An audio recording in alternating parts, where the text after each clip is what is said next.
2025년은 인공지능의 해라고들 합니다. 엔비디아와 테슬라가 세상을 지배하는 것처럼 보이죠. 하지만 진짜 노련한 투자자들은 화려한 화면 뒤에서 조용히 금광으로 돈을 옮기고 있었습니다. 놀랍게도 올해 금광 기업들의 수익률은 엔비디아보다 4배나 높았습니다. 단순한 거품이라고 생각하시나요? 그렇게 치부해버리기에는 이 바닥에 숨겨진 돈의 흐름이 너무나 정교하고 날카롭습니다.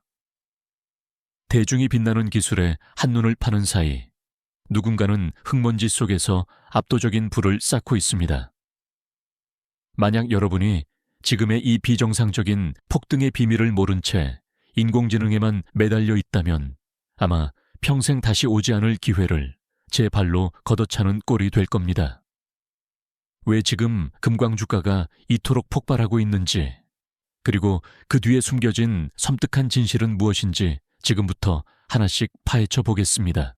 시장에는 여전히 씻을 수 없는 거대한 흉터가 하나 남아 있습니다. 바로 2011년의 대참사입니다.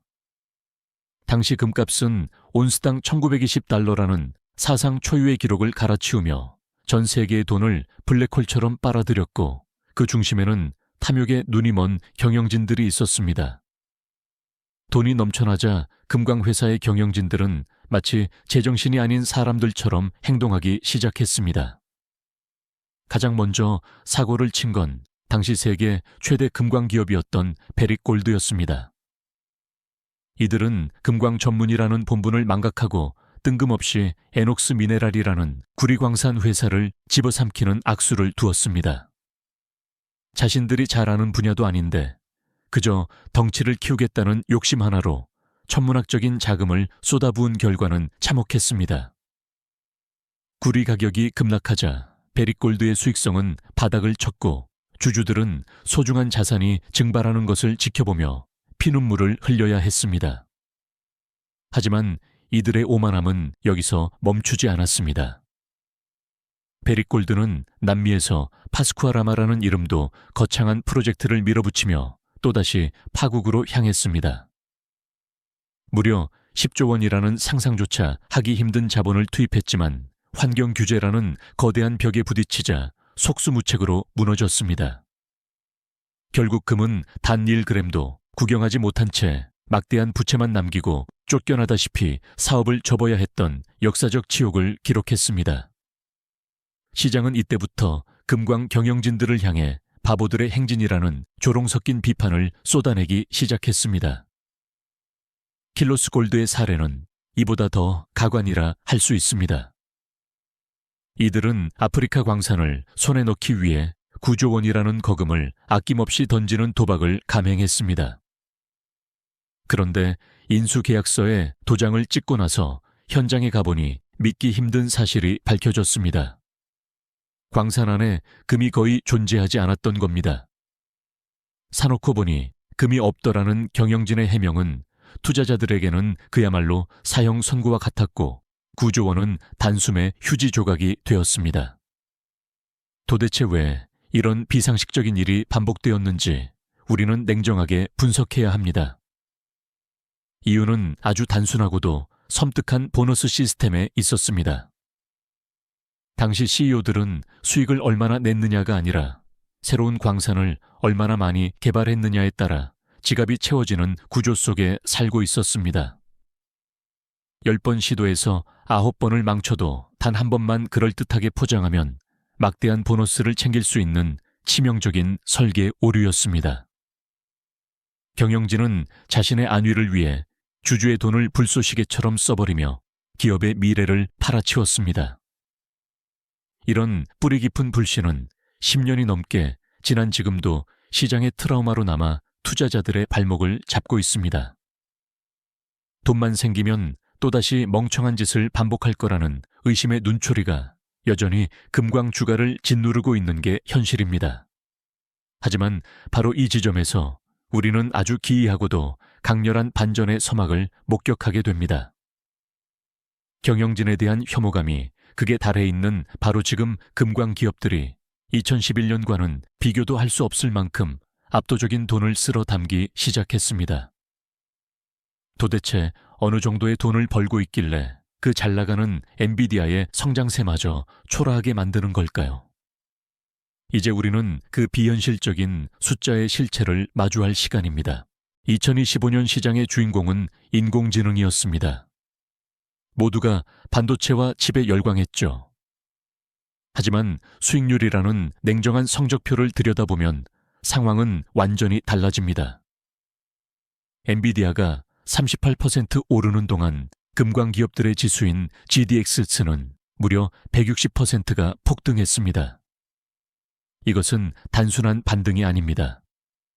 테슬라가 25% 수익에 그치고 구글의 알파벳이 66%라는 준수한 성적을 냈음에도 불구하고 금광 대장주인 SBSW는 무려 360%라는 비현실적인 숫자를 기록했습니다. 인공지능이라는 화려한 수식어에 가려져 있던 이 무시무시한 폭등은 우리에게 무엇을 말해주고 있을까요? 그것은 바로 시장의 거대한 자본이 미래의 꿈보다는 현재의 실체에 베팅하기 시작했다는 강력한 신호입니다. 지금의 상황은 마치 1970년대의 스태그플레이션 시대를 떠올리게 합니다. 당시에도 물가가 치솟고 성장이 멈췄을 때 기술주들은 힘을 쓰지 못했지만 금과 금광 주식들은 시장의 모든 수익을 독식했습니다. 사람들은 역사에서 교훈을 얻는다고 하지만 탐욕 앞에서는 언제나 초보자처럼 행동합니다. 빅테크 기업들이 천문학적인 자금을 인공지능에 쏟아부으며 언제 나올지 모르는 수익을 기다릴 때 금광 기업들은 이미 캐낸 금을 사상 최고에 팔아치우며 현금을 쓸어 담고 있습니다. 단순히 금값이 올랐기 때문이라고 생각한다면 큰 오산입니다.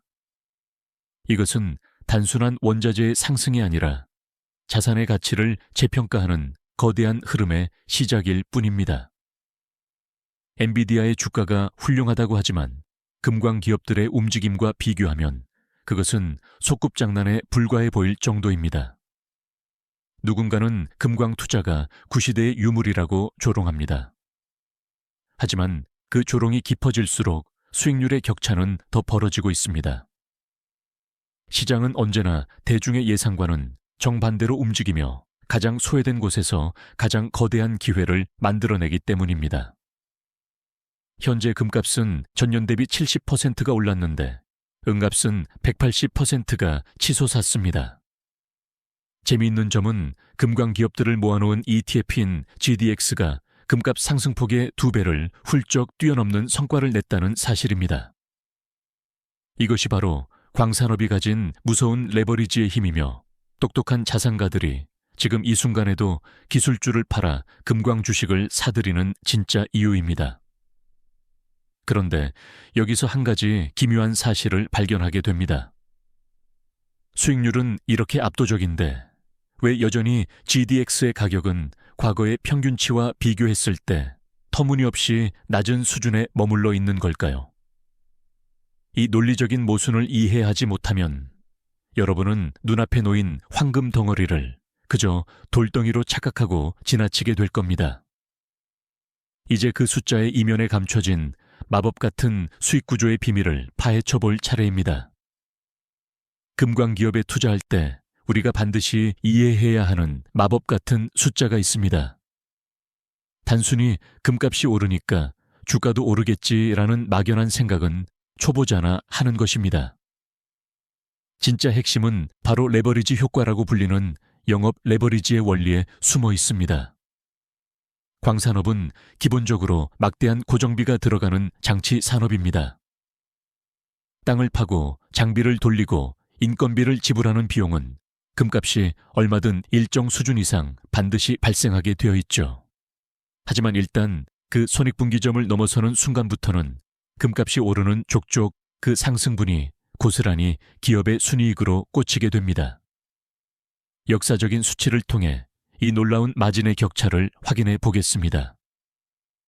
2011년에 금값이 $1920였을 때를 기억하시나요? 당시 금을 캐내는 데 들어가는 생산 비용은 약 $600 수준이었습니다. 그때 금광 회사들이 손에 쥐었던 마진은 $1320였죠. 상당히 훌륭한 수익 구조였습니다. 하지만 2025년의 상황은 이보다 훨씬 더 파괴적입니다. 현재 금값은 4,500달러까지 치솟았습니다.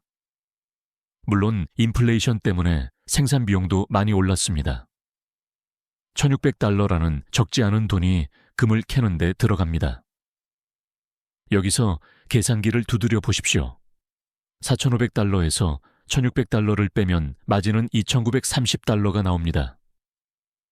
2011년과 비교했을 때 마진율이 무려 2.2배나 급증한 것입니다. 이것이 바로 금광 주식이 가진 무서운 폭발력의 근원입니다. 금값 자체는 2배 남짓 올랐을 뿐인데 기업이 가져가는 진짜 이익은 3배, 4배로 불어나는 구조인 셈입니다. 그런데 이상한 점이 하나 있습니다. 수학적으로 계산해보면 지금 GDX 가격은 적어도 150달러 근처에 가 있어야 정상입니다. 하지만 현실에서의 주가는 여전히 90달러 수준에서 맴돌고 있습니다.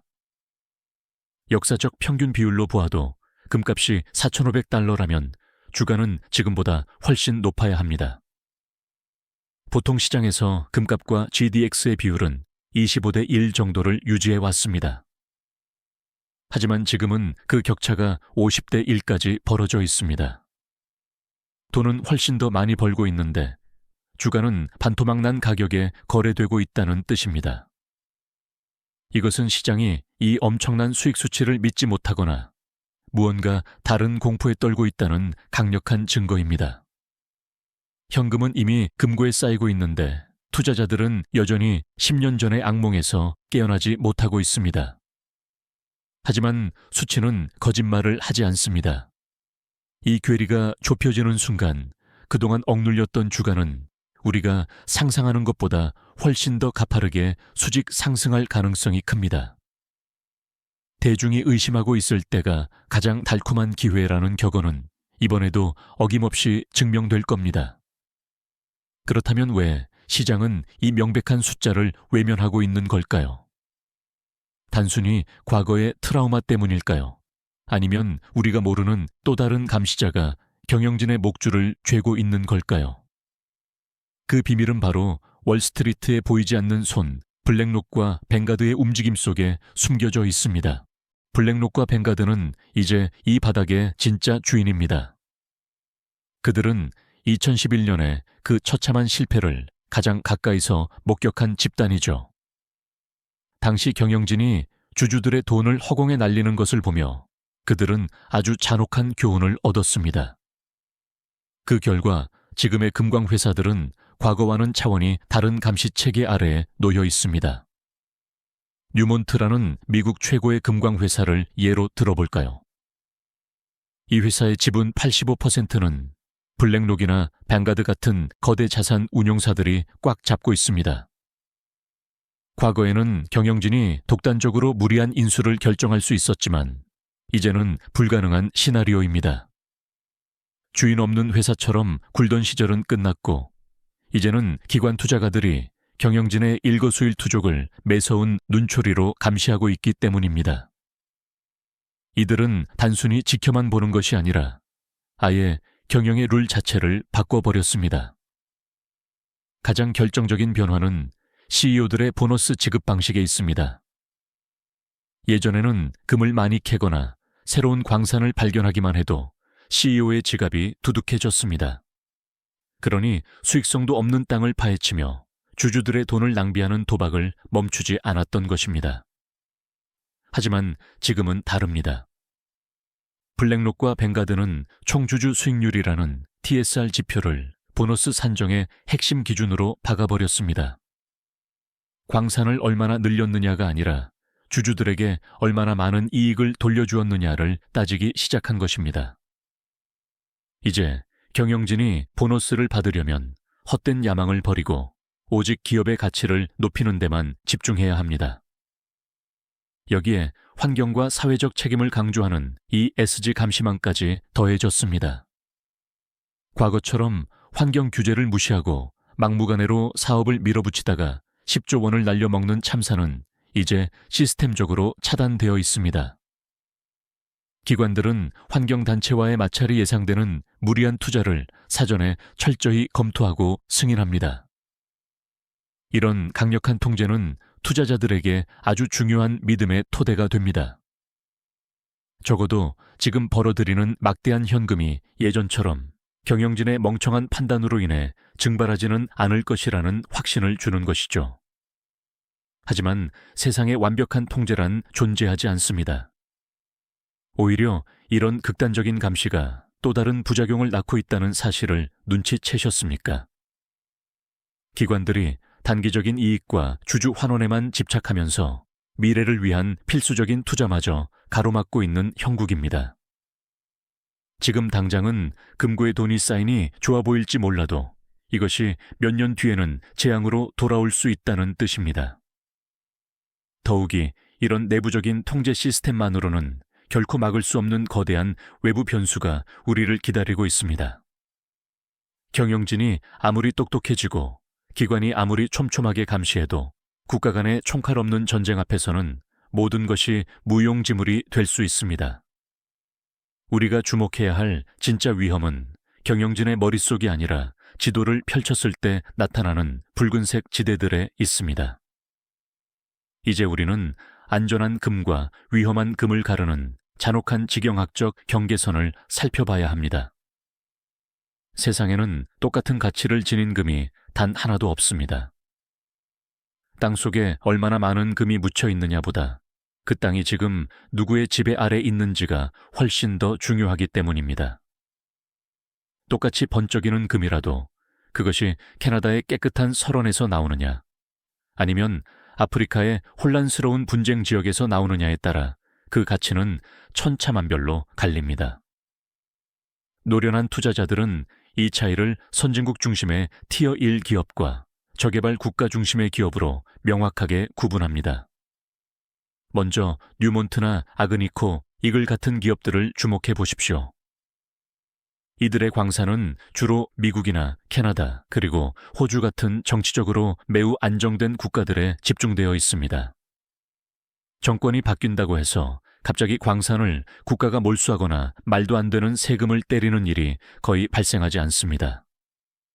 법치주의가 확립된 곳에서 사업을 한다는 것은 수익률은 조금 낮을지 몰라도 밤잠을 설치게 하는 돌발 변수가 적다는 뜻입니다. 안정적인 자산 증식을 원하는 보수적인 거액 자산가들이 이들에게 돈을 맡기는 이유가 바로 여기에 있습니다. 반면 골드필즈나 앵글로 골드 같은 기업들을 보면 상황이 완전히 달라집니다.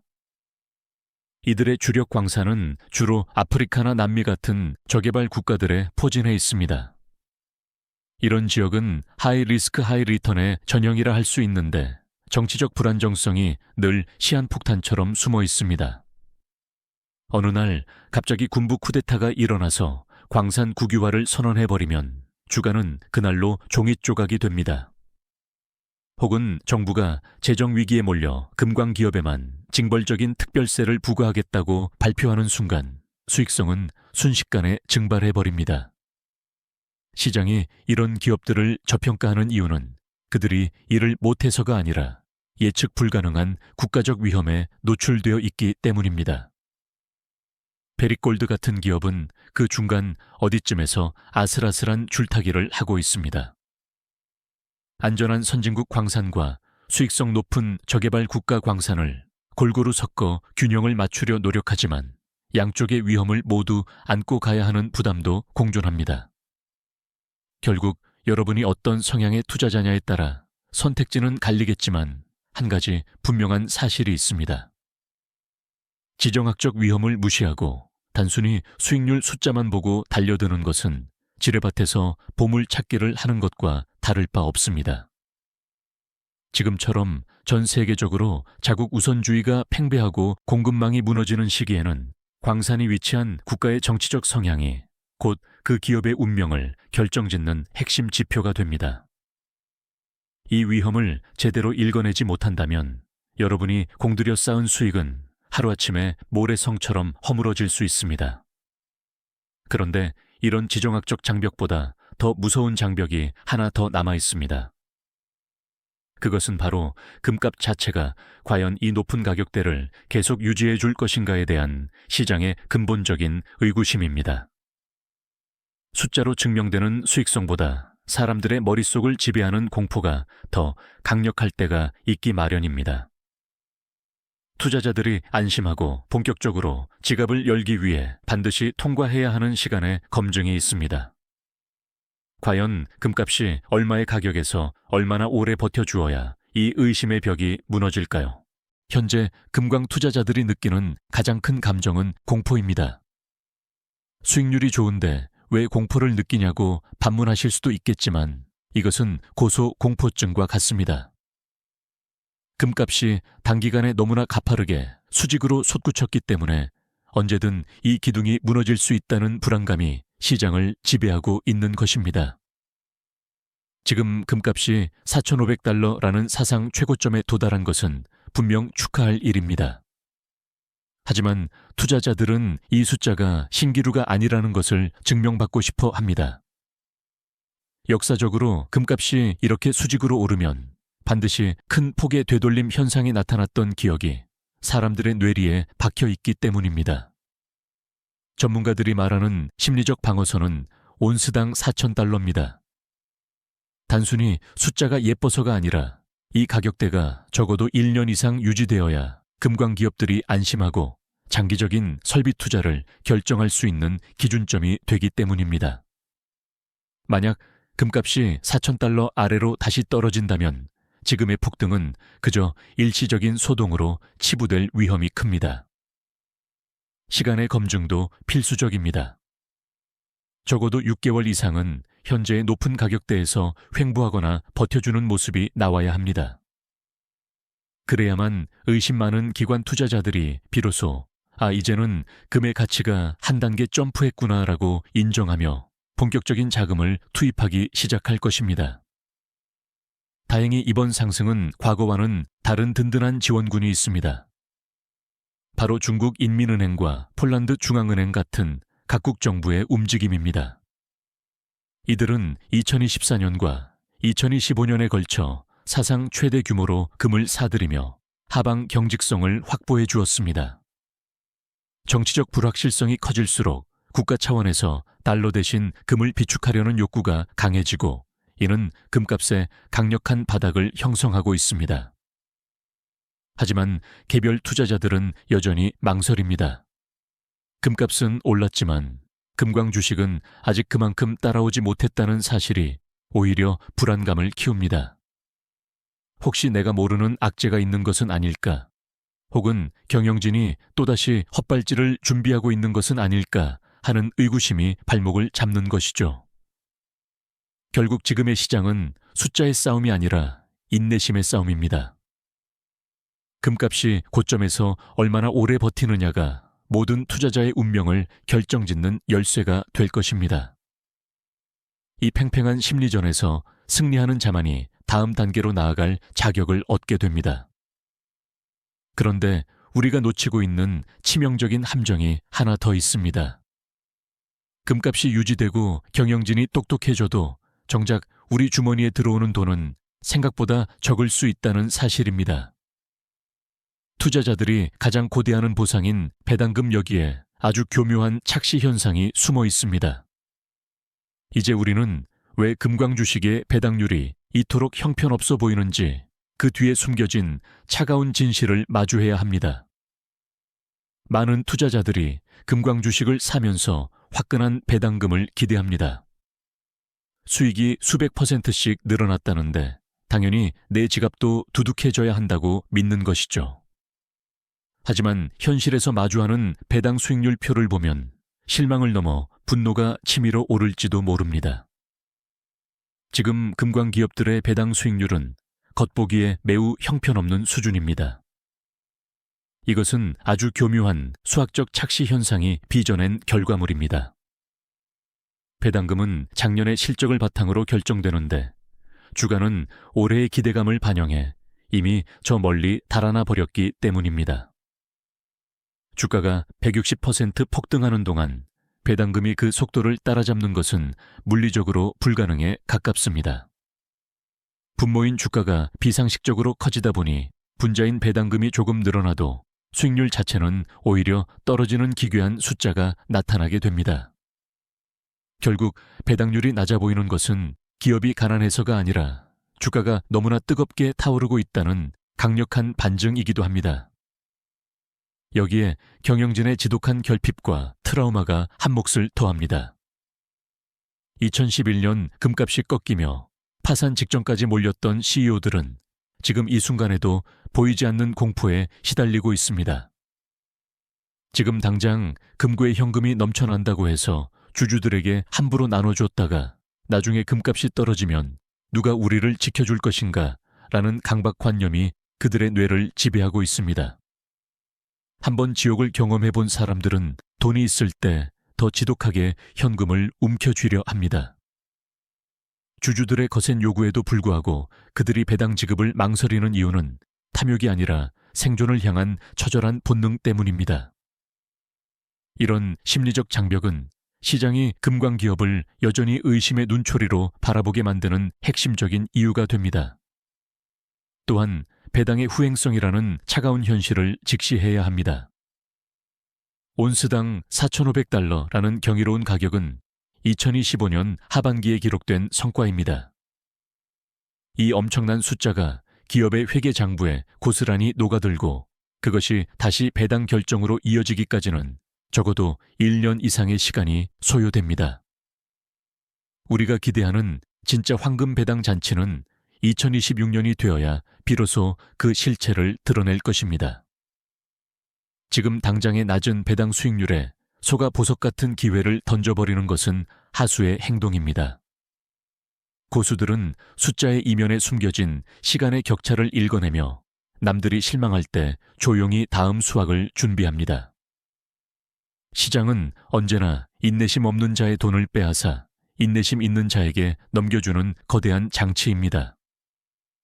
금광기업들이 2026년에 주주 환원의 약속을 지키며 전설로 남을지 아니면 또다시 실망감을 안겨주며 역사의 뒤양일로 사라질지는 아직 아무도 모릅니다.